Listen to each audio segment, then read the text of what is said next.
during that year when I was 21, I started to, in my free time, get some extra information about Islam. And the reason I wanted to do that is because I wanted to have more arguments about why this was such a horrible religion. I wanted to be able to debate people about it. So in my free time, like I said, I started to read some stuff, to watch some videos about Islam. And in the beginning, I could still say, okay, I hate this religion, it's bad because of this and this and this. But as I read more and more, I started to really feel, I started to feel I liked it. There were things about it that appealed to me as a person, as a human being. I started to feel that, okay, I hate it, but yeah, this and this and this is kind of cool about it. And in the end, after months and months of reading some stuff, I found out that I couldn't say anymore that I hated it. The list of things that I liked was just too long. And I really felt, it was really like coming home, because it really suited my way of my way of thinking of how life should be. And I couldn't help myself and converted. So that's how I became a Muslim.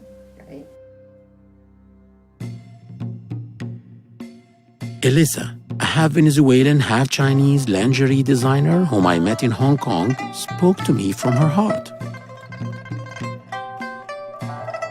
One day, suddenly at night, everything turns around on me, and I feel like emptiness, and I feel questioning myself so many questions, like, what am I doing in this world? What is this life for? And I feel like confused, and then I start to think like, I think there is something that I have to do in this life. So I start to wonder if I need to talk with someone, but I feel like in this world no one is going to help me. And then I think, no, I think there is a God. So I was like, how can I find God? Where is God? I want to talk with God.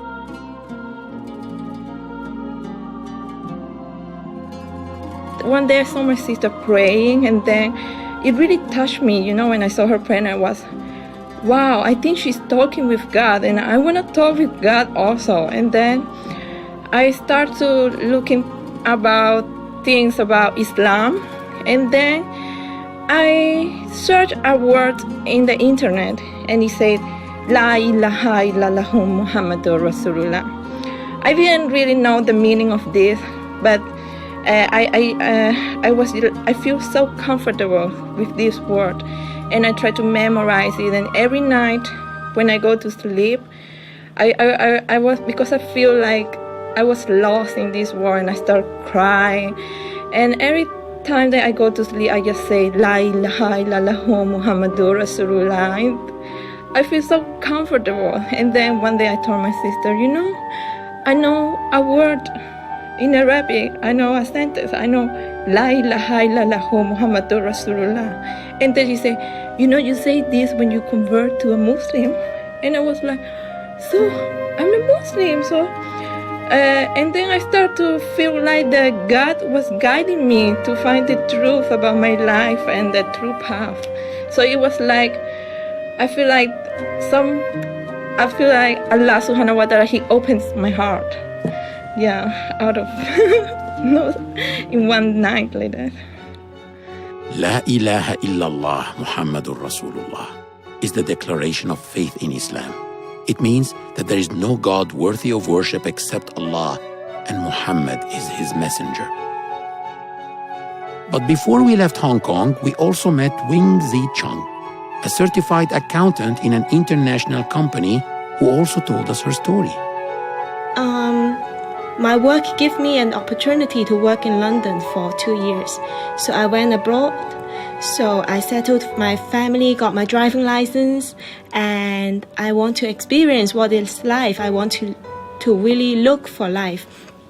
So at the beginning, me and a few girlfriends tried to enjoy the European life. We start to go dancing, clubbing, drinking, and stuff like that. Just the normal European life. But slowly I realized that actually it's not good for the woman. I see some very good and innocent friends. they start to have multiple relationships. Sometimes I want to take a cab with a girlfriend at night, but she just disappeared after seeing a guy in the pub. Then I realized they are not happy at the end. They are being abused, and they are just destroying themselves, and they don't have any happiness at the end.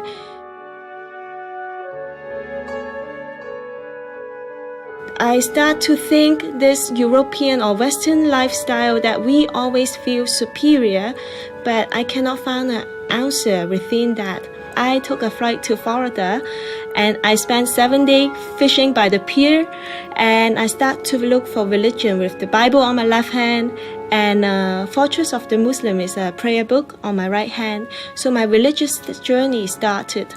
So after half year of reading, I kind of confirm Islam is the truth. It really fitting to my values. So then I embrace Islam.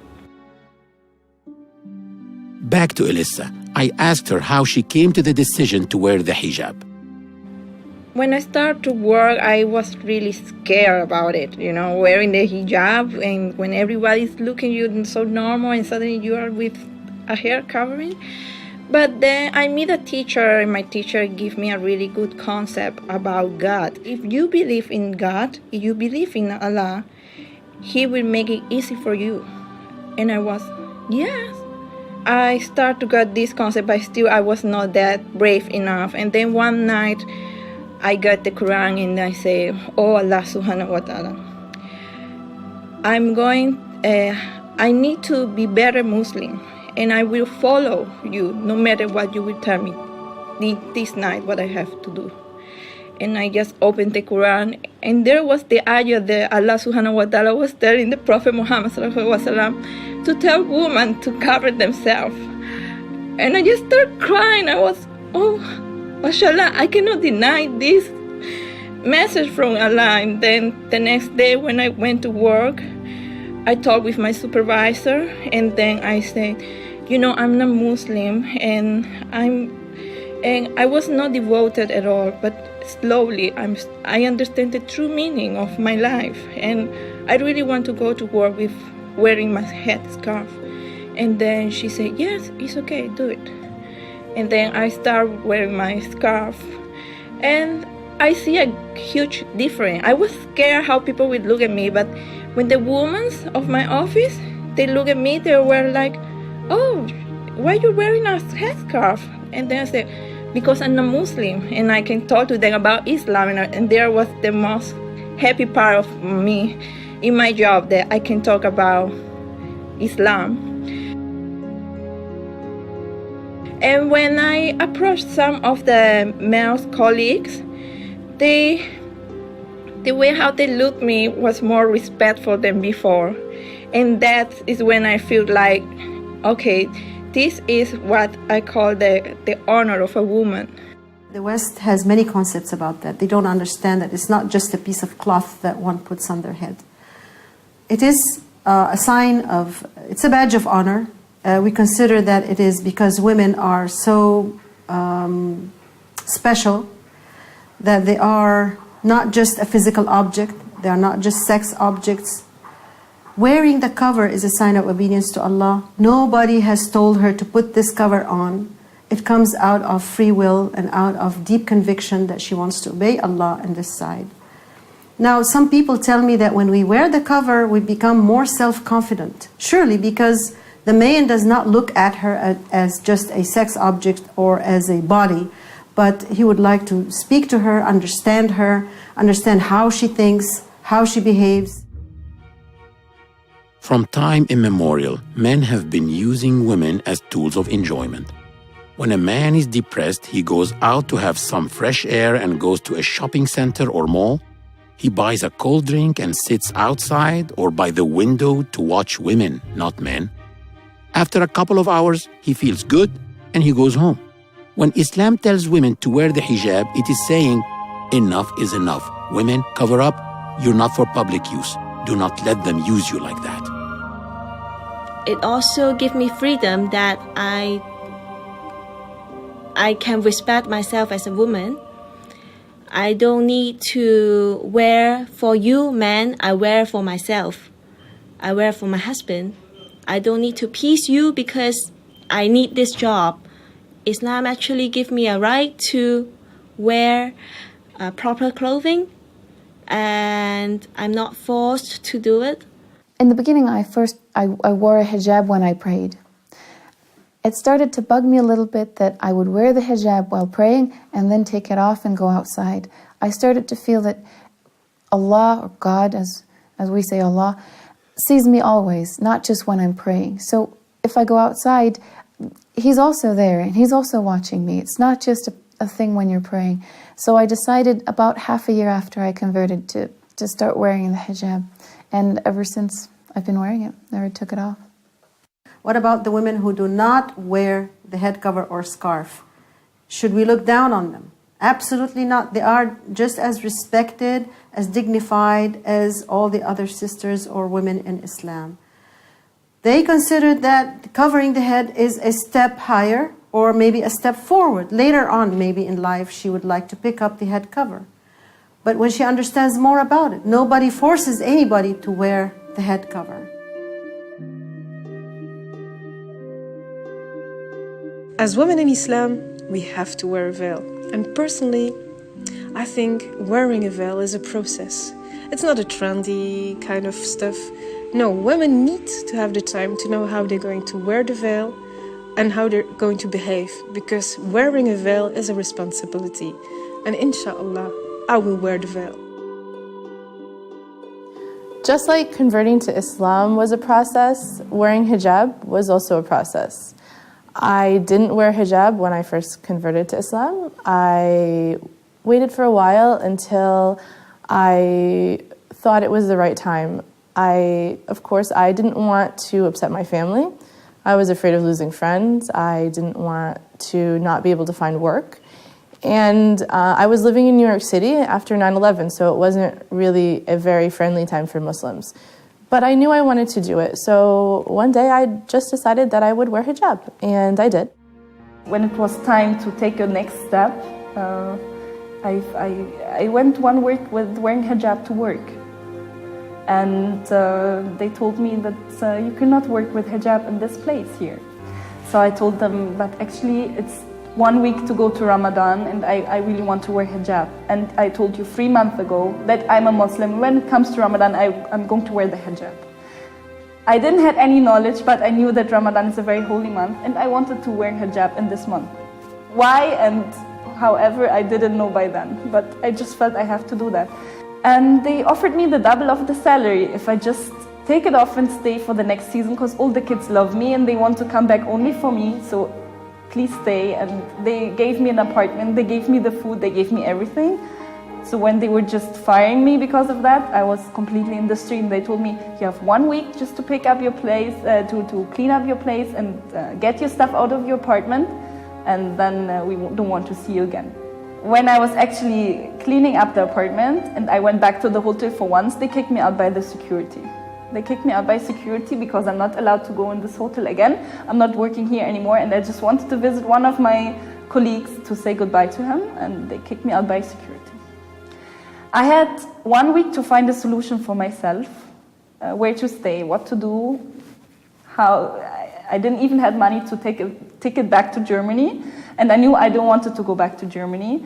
And 2 weeks before that, I had an incident that I met somebody who was meeting me every day after work, who answers questions about Islam and the questions I have. He was the first person who was actually just interested to help me about my Islamic interest, who doesn't say, why don't we go after work and have a coffee and then I will answer your question. No, he was the first one who said, any question you have, just ask me and I will try to help you. And if I don't have the answer, I will call people who can have the exact answer. So this person told me that he has lots of contacts in Cairo. He can maybe help me to have a work. And we went to Cairo and he introduced me to a family who are only girls and an old lady with her 2 daughters. And I was living with them for 4 months. And they just gave me a home. until I found a job and settled down and found my own small apartment. And they were just showing me how to live as a Muslim with all detail. The reaction of Priscilla's family to her decision to wear the hijab was not very much different from their reaction to her embracing Islam. And I was afraid in the beginning because I didn't know about the reaction of people. My mother in the beginning said, okay, do you have to wear it always, all the time? I said, yes, it's something I want to do to come closer to God, to come further in my religion. My father said, yeah, why don't you let her? Because that's her choice. So if she wants to do that, then we have to be supportive. My family accepted it. It took a long time, probably another couple years for them to accept that, because it was something that they felt set me apart from them, that it made me look different than them. Like I wasn't part of the family because I look so different. And that was hard for them. It took a long time for them, like I said, a couple years to accept that change. But now sometimes my mom even buys me scarves, and she'll put my picture, even with me wearing hijab, in our family Christmas card photos that they send out to all their friends. And so at this point, they've accepted me the way I am, and they realize that Islam makes me happy, and wearing hijab for me is part of Islam. So it was a process. It took a long time, but I was able to just stick with it, and things did change for the better. I did lose some friends when I converted, when I wore hijab, but to me, those people weren't true friends. People that are true friends will be able to understand the changes that you make, and they'll be able to accept you for who you are. And I do have a lot of great friends that I've had from childhood and that are still my friends, no matter what change I go through.